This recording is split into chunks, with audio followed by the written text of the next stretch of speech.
Today though, a little creative activity. This panel is called Unleashing Greater Western Sydney's Creative and Active Communities. And if I could invite our panellists to the stage. Graeme Beattie is the Director of Community Services at the City of Canterbury, Bankstown. Lisa Havilah, Chief Executive of the Museum of Applied Arts and Sciences, also known as the Powerhouse. Marie Kanaan, Executive Manager of Sport and Community Development, Bankstown Sports. Craig McMaster, Executive Director, Sydney Coliseum Theatre West HQ, still under construction as we've seen. And our moderator is Rebecca Grasso, Director, City Growth, Campbelltown City Council.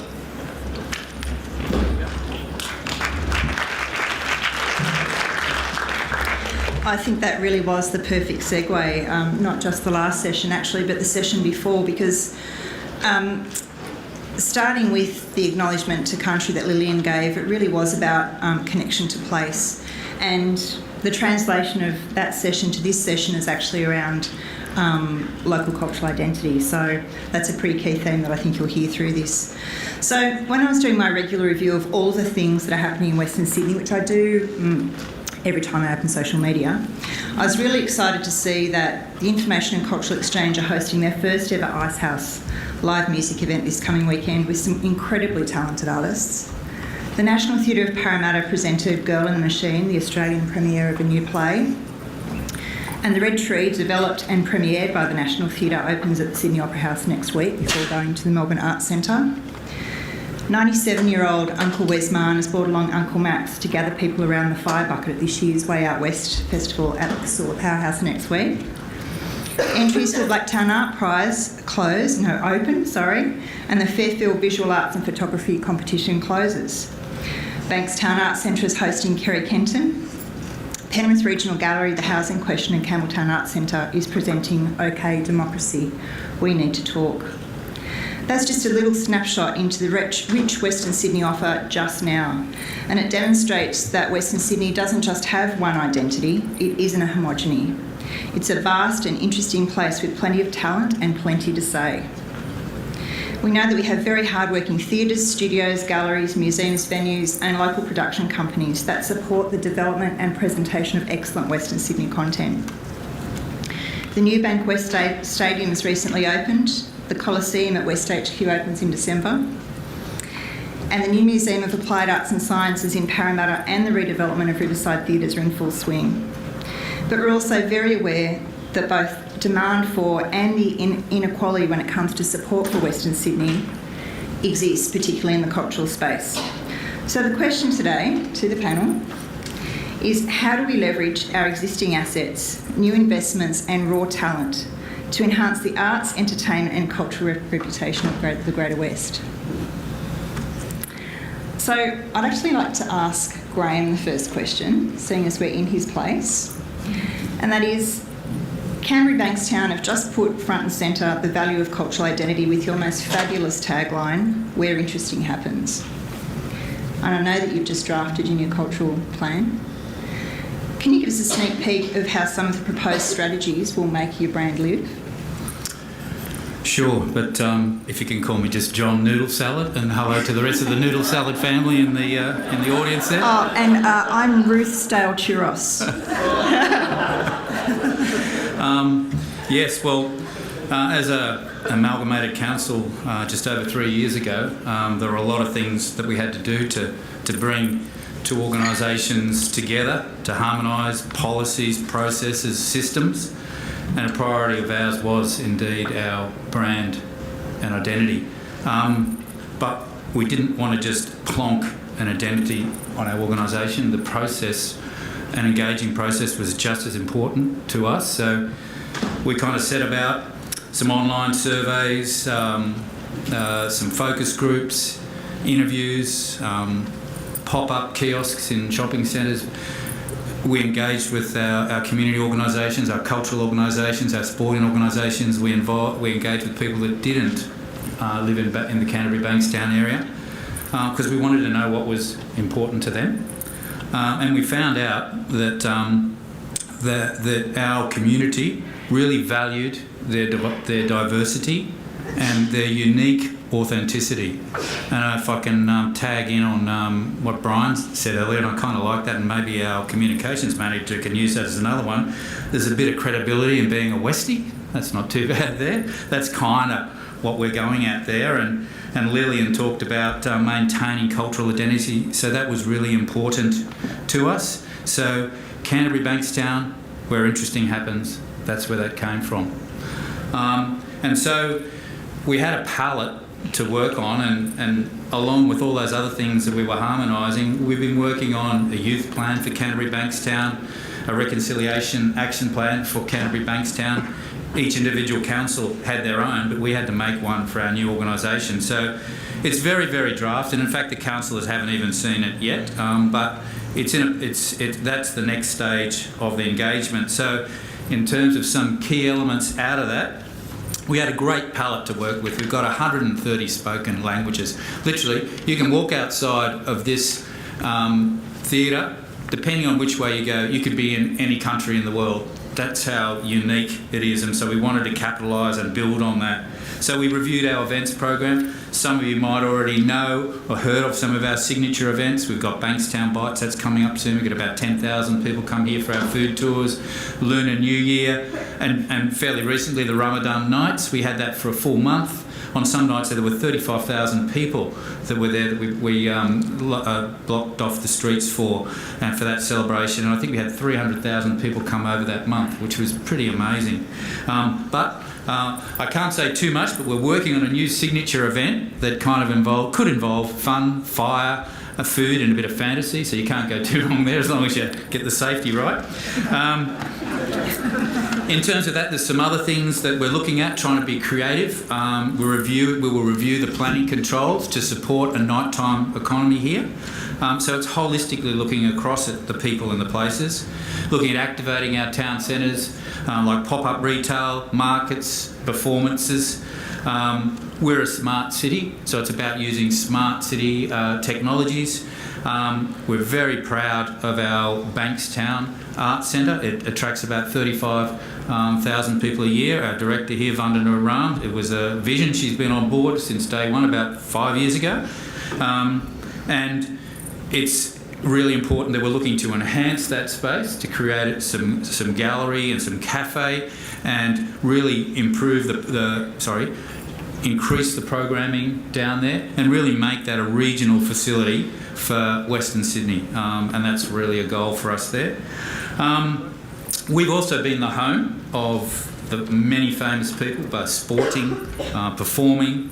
There's even a park named after a Prime Minister behind us there. And as part of this cultural plan, we're looking at creating Australia's first placemaking capital. So that might be involving some murals of these famous people. We've already got the Bankstown Sporting Hall of Fame down at Memorial Oval there, where we've got the myriad of famous sporting people that have represented their country while they've been either living or playing in Bankstown.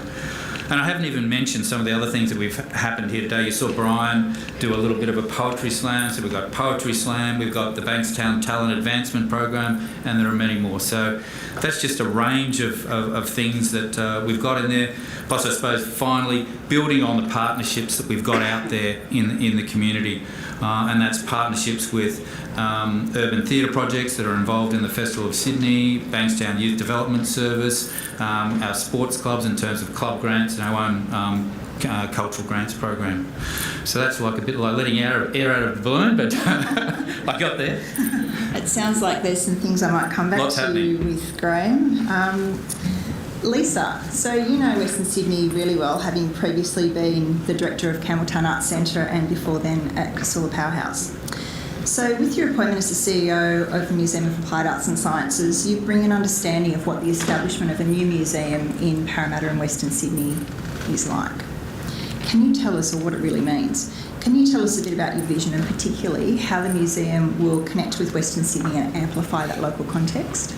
Sure. So one of the things that we've been working on in the development, or thinking about the precinct, is actually thinking about the language of the place that we're creating. And one of the shifts that we have done is that we've changed the name to the Powerhouse Precinct to really look at to shift our thinking into how we actually create a precinct that integrates into the artistic, cultural, education and broader life of Parramatta as a city, but also how it integrates the programs integrate more broadly into Western Sydney and can amplify the great work that has been done here and is being done all the time, but also look at how we can collaborate and partner to really extend on the work that we're doing. And there's always the argument that just because the Powerhouse is in Western Sydney, the job's not done. Yep. So what do you think about there being room and space for further large-scale cultural institutions in Western Sydney? I think there's a lot of scope. I think, as, the Powerhouse coming in, as the first sort of defined, major sort of cultural institution, I think it really, I hope, shifts and influences the way arts and culture is seen across Greater Sydney, and I think hopefully it will contribute to sort of making more visible the work that is already happening here every day, but also I think it can shift, and I think there is room for a lot more. I think it's just the beginning in terms of evening up the investment across Greater Sydney into arts and culture. I might just mix it up a little bit actually and ask you, Craig, the next question. So, Craig, you're the Executive Director of the Sydney Coliseum Theatre, which opens this December, and it's fair to say that the Coliseum is a disruptor. It's an investment that's been made without any government support, and it shows a level of confidence and self-drive that I don't think we've seen before in Western Sydney when it comes to cultural infrastructure. Can you tell us what impact you think you'll have on the cultural identity of Western Sydney? Well, I think it's even bigger than Western Sydney. We think we'll have a cultural impact an impact on the cultural identity of Sydney and New South Wales, and we're already seeing that with the content that we're attracting in our first year in our opening program. It was interesting since I've been with the venue, which is a little over a year now. When I first started telling friends and family that I was going to open a 2,000-seat theatre in Reddy Hill, there was all sorts of questions, as you can imagine, saying, referencing all sorts of things from the past. But the reality is, when you look at it statistically and you look at the depth of the population out here, in Western Sydney there is a clear need for greater cultural facilities, and the investment that's going to the Powerhouse, investment at Bankstown Stadium, and the other investments that are happening all across Western Sydney, Sydney Zoo, all of these new cultural facilities are going to build an umbrella of cultural depth that we've never seen. The other side of it is us having spoken to dozens and dozens of prospective audience members through focus groups and through consumer research that are telling us, first of all, one, they don't see themselves as the second cousin to Sydney. They see themselves as a part of Sydney and as a part of the engine room that's growing Sydney. And so why don't we have these facilities? I remember one customer saying to us in a focus group that it actually quite pisses them off being referred to as Western Sydney, because they don't live in Western Sydney, they just live in Sydney. And so they want the city to come to them. So I think it's an exciting time, because I think we've reached this pivot point now where we'll see the beginnings of cultural decentralisation across the city, and we'll see, so we're looking forward a lot to disrupting the hell out of the market. And I'm really proud of the work our team have done in securing long-term relationships with the Sydney Symphony Orchestra, with the Australian Ballet, with Sydney Dance Company, and a number of other, Bangarra Dance Theatre, a number of other major arts organisations, plus what we're now seeing already from the commercial theatre business, who are saying, well, this makes perfect sense to us. We've just never had one. I think back to sort of 1997, 99, I used to be the CEO of Ticketek back then, and I remember being constantly going out to Homebush Bay just before the Olympic time and being told repeatedly by promoters and producers, nobody's ever going to play out here. Nobody's ever going to come and see shows out here. We're only ever going to go to the Sydney Entertainment Centre. Now we call that the Inner West. And so, there's been this massive shift as our city has grown, and so we see that we're glad to be disrupting. disrupting. We want to disrupt, and we want to work with our other partners in the region to continue to say, Sydney's come of age. It's time for us to have cultural depth right across the entire city. Look, it's an interesting point of how do we get the balance right between promoting local excellence and how do we make sure that we're supplementing that with things that are going to grow and develop audience experience or audience appetite as well. And I see that there's a really nice mix within your opening program of locally produced as well as partnerships.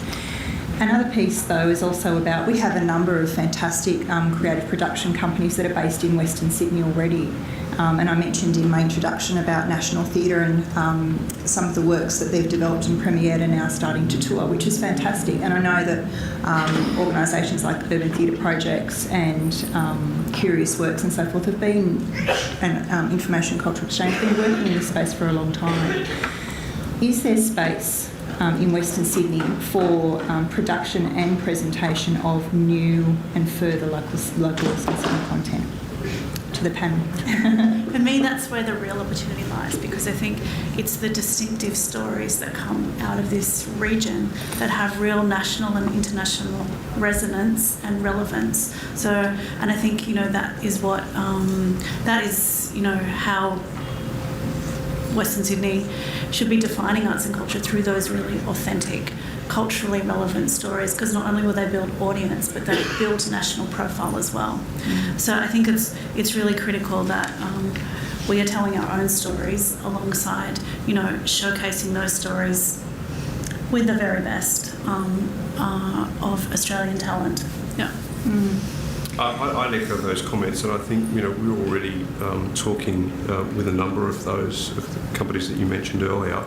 And one of the things that we're really excited about is that the scale of the facility that we're building will enable opportunities for people to come and develop works in our rehearsal spaces and in our main stage areas that potentially they wouldn't get to do at that scale, because they would never get to do that at an opera house to start with, for example, or at a commercial theatre in the city. So I couldn't agree more, Lisa. I think it's the employment pathway sort of in and out. So there's work coming into the region and out of the region. It's not just sort of one. I agree. And I think to that end, part of what we'll be launching in 2020 is in fact a Pathways program where we want to go out to out to the community and create opportunities for people to either create works or to create careers in the arts, but leveraging some of those major partners as well who would never have traditionally done this sort of work. So I think that it's the blend of both, because the reality is, yes, it's critical that we develop cultural works from within the community, but it's also critical that we develop and deliver main stage works as well, so that the people in this community who've driven all the way to the city to go to work and maybe come back don't have to schlep into town again to see main stage productions all the time. And that's universally the response we're getting from our customers already. You mean I'll be able to just drive 20 minutes and park there without needing to do that again? So I think that how we create that blend, is certainly our challenge for the future, is how we create that blend and get it right. And focusing on quality experience is not a B grade option. Yeah, I think that's critically important. And I think that piece around really understanding your audience and the customer and the community is something, Marie, that I know Bankstown Sports is really serious about as well. So you play a really big role in the community, supporting so many local organisations that participate in sport, 6,000 people from what I understand, but also hundreds of local charities and community groups. And one thing that in our previous conversations came through loud and clear was that you really take your role seriously in reflecting and celebrating local identity and using what you hear from your community to continue to build, offer and experience. Can you tell us a little bit about that? Sure, thanks Rebecca. The club has always responded to its community, which is, if you know Bankstown Sports, it's always changing. We've always had a focus on excellence, so community is there, but also we want to build the best for our community. So it's not just a matter of having a space for them to gather, but also creating something that they wouldn't go anywhere else in Sydney for. Recent examples of that, we have built spaces for families to gather, whether it's at our smaller venues. For example, Greenacre, we've converted bowling greens that weren't being used. We've built Monkey Mania. That's brought a lot of families. A lot of new families have come into the club. People that wouldn't typically go into the club and wouldn't typically drink or play the poker machines and things like that have, I think, as far as social licence go, maybe don't sit well with everybody, but they've definitely brought people in to say, hey, hang on, this is a club that responds to our community, they support the community and they give us offerings that we want. Further to developing our audiences, we've built cocktail bars, we've built a basement brew house now, that's replaced the old and tired sports bar, and we're just seeing a lot of younger people come through, and these younger people typically would get in their car and travel 15 kilometres out of the city to have similar experience elsewhere in a city or whatnot. So it's been really important for us to really develop that. And finally, I think as well, in recognising Bankstown as a legitimate city, we've most recently opened up the Flinders Centre, 9-storey tower. It's currently got a 5-star Green Star rating, and we're aiming for 5-star neighbours as well. It's already 70% leased in its first year, and we're planning to put a rooftop bar on the top of that.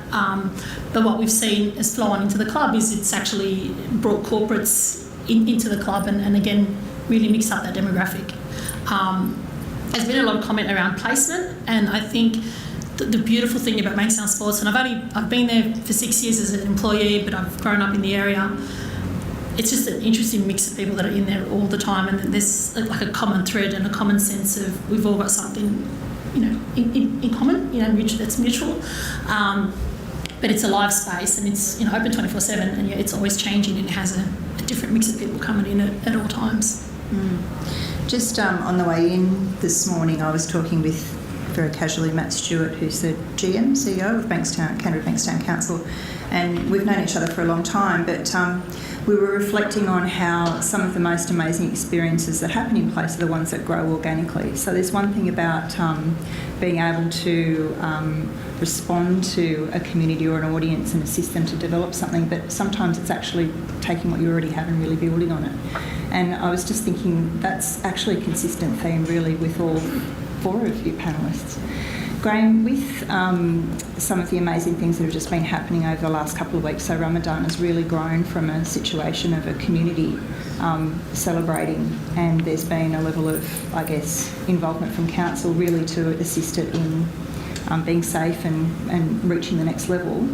But then there's also a translation of some of those elements into some of the other celebrations that you're having across the community. So can you tell us a little bit about that?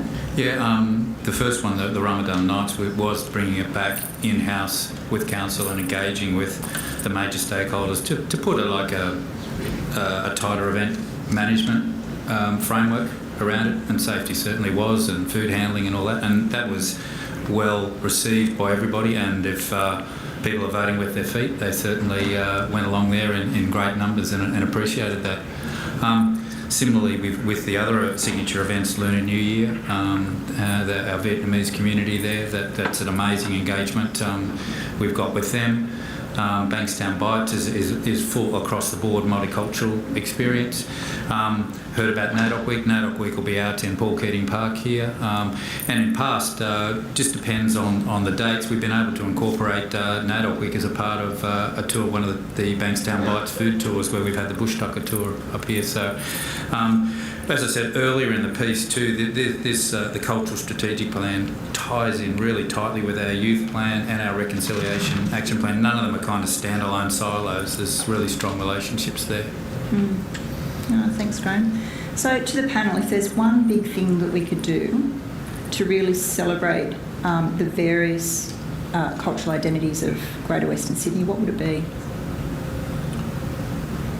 I think we need to really brand and position ourselves in terms of what we do. We need to be very clear on what we're good at and go out there strongly with a message around it, and ditch the second cousin view of Western Sydney, because we do have some really unique offerings, and they do have very broad appeal because we have such a diverse group of people living in Western Sydney. Yeah, thanks. I know this was part of our conversation too, Craig, earlier on, which was about being unapologetically I think it's absolutely, straight backs, shoulders back, head held high kind of stuff. And it's one of the reasons we adopted the hashtag Sydney's Next Great Theatre when we launched our brand this year, because we want to make a really strong statement that this will be Sydney's next great theatre, and we're unapologetically welcoming everybody to it.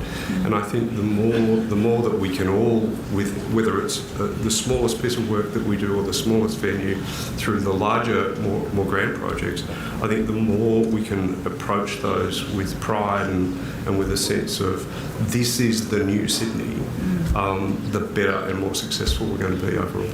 Yeah, and I know from previous time at City of Parramatta, the focus on what we do with cultural infrastructure and how we recognise and really capitalise on the impact of the Powerhouse and the Powerhouse precinct with Riverside is how do we connect all of those experiences. And it's so much about how do we make it part of the everyday life of people rather than it just always needing to be a one-off special occasion decision. In some cases it might be, but it's how do we embed it in all of those things.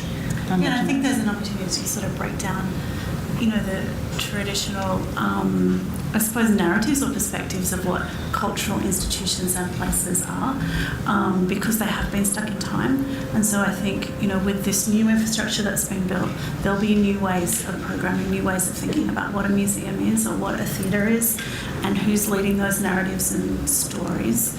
And I suppose one of the things that I've been reflecting on coming back into Western Sydney after working here a decade ago, for over a decade, is I think we just need to let go of the whole, in some ways, the Western Sydney narrative, because I think both hold on to it and let go of it, but move on from it, because I think, what is the work that is made here from a cultural perspective is incredibly distinctive and important work made by local communities and artists, and I think it's just how we get that distinctive narrative and connect it into incredible events like the events that Bankstown are doing and sort of amplify that. Yeah, I totally agree, and we could have potentially been having a conversation around the inequity of funding and profile for Western Sydney compared to the Eastern City, but I think the nature of the conversation is that we know that we're not short of creative talent, we're not short of amazing stories, and we aren't short of audiences. So it's collaboration, confidence and courage that are the key here. So we need to nurture and provide opportunities for the emerging talent and to grow the cultural capacity and unapologetically celebrate the cultural identity of this place. So it's about exploring the partnerships, continuing to explore the partnerships for both infrastructure development and the support for creative production that reflects all of the identities of Western Sydney. So can I thank you, panel, and also thank the audience for participating in the conversation.